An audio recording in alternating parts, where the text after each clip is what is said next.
Distinguished Academician Zhang, Mr. Ma, experts, colleagues, guests, ladies and gentlemen, good morning. Today is the second day of 2024 Shanghai Platinum Week. Well, it's the Technology Day. In China, on the ground of China, everybody is really familiar with this slogan that technology represents the primary productive force. With technology keeps developing, productivity keeps upgrading. In 2023, in September 2023, China's President Xi Jinping made a visit to Heilongjiang, and for the first time, he proposed the idea of new quality productivity or productive. And again, during the two sessions of this year, China's national government work report raised this idea that improving new quality productive forces or productivity is the priority task of the government of China, because we are a diversified global mining or mine producer. What's our take of this idea of new quality productive forces or productivity? We think that at the end of the day, they represent productivity. In other words, it represents a combination of the possibility and efficiency of elements. If we take a look at the elements, we divide it into labor, technology, and TFP, or total factor productivity. As you know that ever since 1978, China's labor and lots of workers migrated from rural areas to urban areas. They have shifted from farming to manufacturing. In this process, the number of working force population contributed tremendously to China's labor productivity growth, with the slowing down of urbanization and the change of demographic structure. Such contribution has gradually or has significantly come down to around zero during the last decade, and currently stands at negative or minus 0.1 to 0.2%. So it's in a negative range. For a long time in the future, we'll expect that contribution by the number of laborers to the economic growth will keep going down. But of course, if we look at the quality of contribution ever since 2000, because of the increased level of education of the Chinese laborers, as well as the fact that they have become more skilled, the quality of labor to a large extent has offset the negative impact because of the dropping of the working age population. If we look at the capital, as we all know that capital at the end of the day faces this problem of marginal output going down. That's why we have to work hard to improve new quality productivity in order to find a new way for capital. That's very necessary. And thirdly, TFP, or total factor productivity. As we all know, that in 2007, ever since 2007, technological advancement has played a dominant role in advancing new quality productivity, and its contribution to economic growth has been on the rise. But the problem is that if we don't consider technology and science, other elements of TFP are now on the trend of going down. So currently, we proposed the idea of improving new quality productivity. This was raised against a more macro background. At the macro level, we try to encourage the society, the whole society, to improve or to contribute more and support more knowledge innovation, so that more productive elements can be tilted and directed towards that area. Let's use new energy vehicle as an example. Ever since 2001, it took us 8 years to go from zero to the first 1 million annual production capacity. And then it took us another 6 years to achieve 10 million from 1 million. So that's very salient, or it's a very salient example how productivity has achieved leapfrog growth because of the increase of tech contribution to productivity. New quality productivity has this new word of new, but we know that new is a relative concept. Probably what used to be new is no longer new, and what is new today may no longer be so in the future. At different times across different stages, there are different types of new quality productivity. We think that currently in terms of new, we're talking about new technologies, new industries, new productive elements. In the 1960s, during the first industrial revolution, the appearance of steam engine as well as spinning machine has prompted people into the steam engine era. Coal was used in an extensive way, and steel was used in a very extensive way in manufacturing. Accelerated tech advancement, and in the 19th century, the second industrial revolution ushered in the invention of telephone as well as fax, which greatly expanded the radius of livelihoods of the people. Oil as a primary source of energy and a very important productive element was used extensively.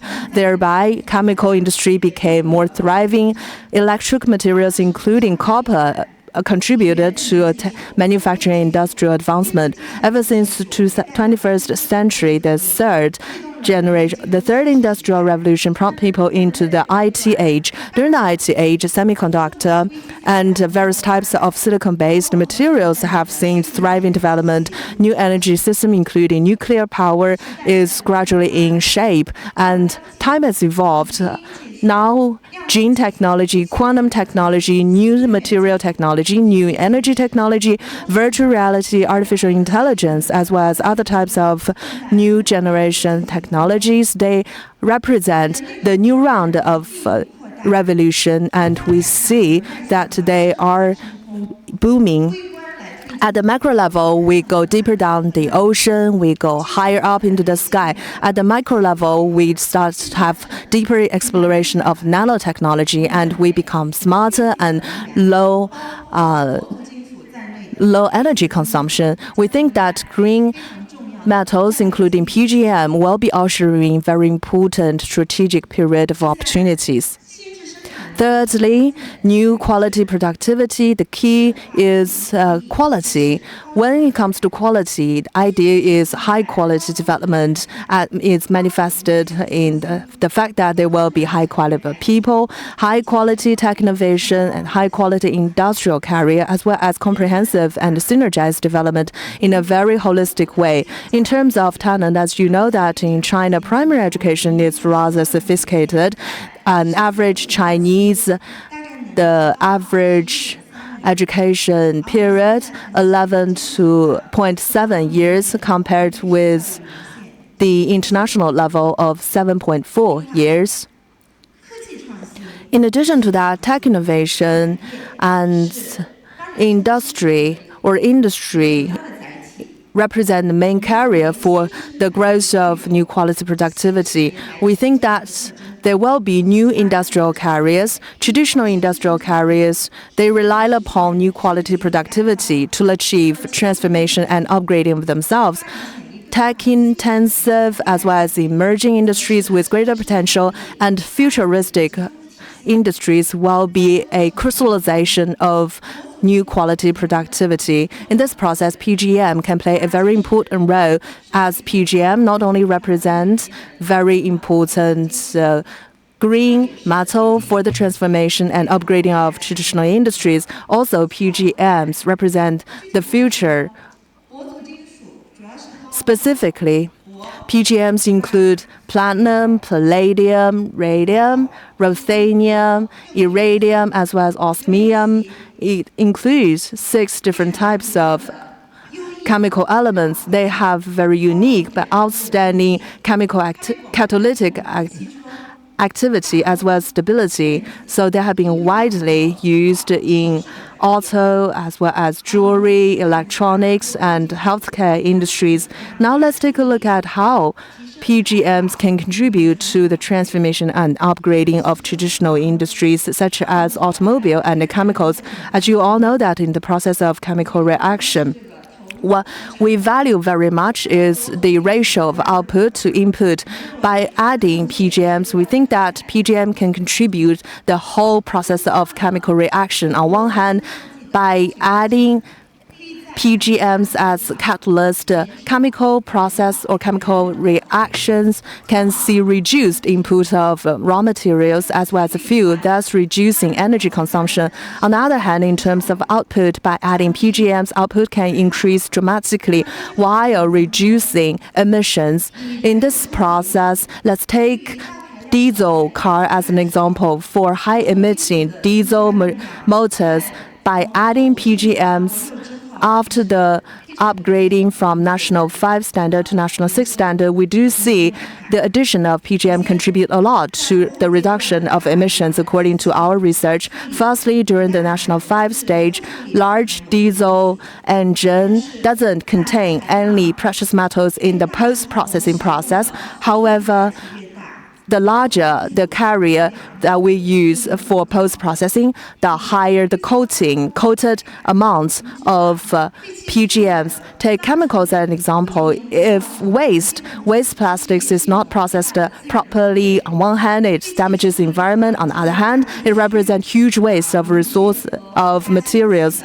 Without addition of either hydrogen or additional solution, we can use platinum as well as a aluminum alloy to achieve some sort of reaction.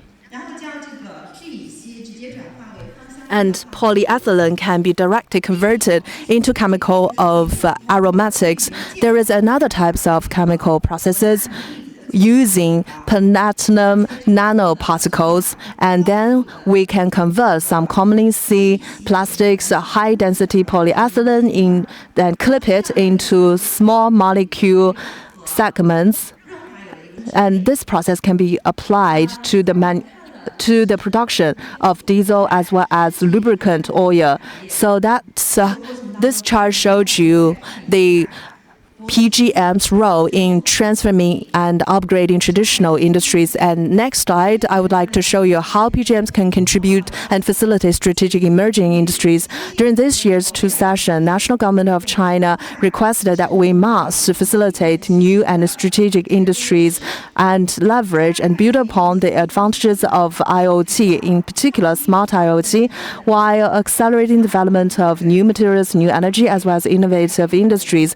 Targeting different industries, we can position PGMs in different ways. Firstly, in terms of green energy, let's take hydrogen as an example. As you all know, that hydrogen is a abundant resources, a secondary energy resource that has a very extensive application. So hydrogen now is a very important vehicle for the globe, for the world to achieve energy transformation. China is the world's largest manufacturer of hydrogen, annual capacity above 14 million tons. In the meantime, the renewable energy installation amount in China ranks #1 in the world. So we think that in the terms of the supply of hydrogen, in particular green hydrogen, China has huge potential. In terms of the production of hydrogen, as you know that there are several specific segments because you have to make full use of industry-rich hydrogen to reduce the cost of hydrogen production. However,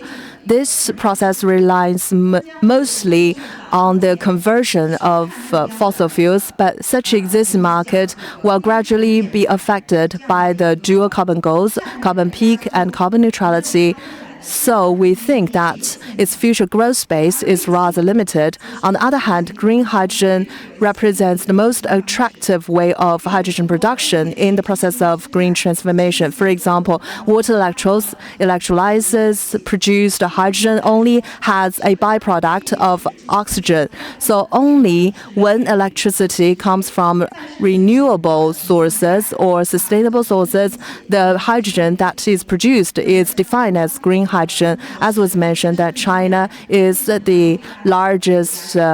China has the largest installation amount of sustainable energy. So we do see that China represents the market that has the greatest potential for green hydrogen. As was mentioned by academician Zhang, that the manufacturing, storage, transportation, and installation of hydrogen, we think that in terms of storage, transportation, and hydrogen refueling, as a high volatile gas, hydrogen can disperse very fast.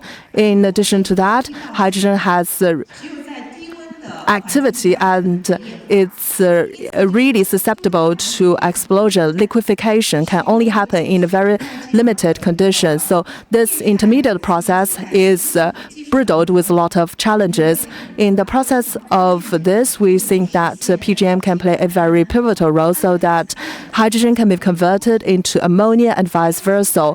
In the process of hydrogen utilization, let's take fuel cell as an example. Most of PAM fuel cell contains catalyst of platinum as well as iridium to a greater or less extent. PGM represent the key to the stability and the endurance or long life of PAM fuel cells. So we think that as a indispensable catalyst for the development of the hydrogen industry, PGM can be used across the 4 different segments, across the entire chain, all the way from production to the refueling and utilization. It's the only metal group that can provide a solution for green transformation. In other words, it represents a second growth curve and it can open up greater space for the development of the hydrogen industry. Other types of green energy, for example, green methanol, in the process of synthesis of green methanol, PGMs used as catalyst can greatly improve the efficiency of chemical reaction while reducing energy consumption and cost. In the process of synthesizing green ammonia, PGM can also be a very excellent performer, in particular in optimizing pressure and temperature as well as other major reaction indicators. PGM have shown outstanding performance. You're all familiar with sustainable air fuel. Let's take sustainable air fuel as an example. The market is huge. PGM supported electrochemical processes in normal temperature, normal pressure can convert fatty acid into a very important product that has the potential to replace the traditional high pressure, high temperature electrochemical processes. There is another very important emerging industry, which is the smart IoT, new energy vehicle industry. As early as 2001, China started a national initiative on developing new energy vehicles in order to achieve security of energy, prevention and treatment of pollution, as well as the growth of the industry. In this process, China gradually has in place a 3 vertical and 3 horizontal layout. In addition to fuel cell that I just covered, I am sure that you are all familiar with it as well. Hybrid plug-in hybrid vehicles currently has a increasing market share for the main reason that it is very comprehensively functional and it's really cost-effective. For short range, the electricity cost is low, and when it comes to long range, it has a high fuel efficiency. So these are the characteristics of hybrid plug-ins. Just like in the traditional industry, PGM used as a catalyst can play a pivotal role in the development of such plug-in hybrid vehicles, in that it can help with the catalysis of auto exhaust. In addition to that, in the electrochemical industry, in draw industry, because of its high stability, PGM in AI as well as the third generation of semiconductor, flexible OLED and full optical control area have a very extensive application. PGM become the #1 solution, making it high energy density, high frequency, gallium nitride.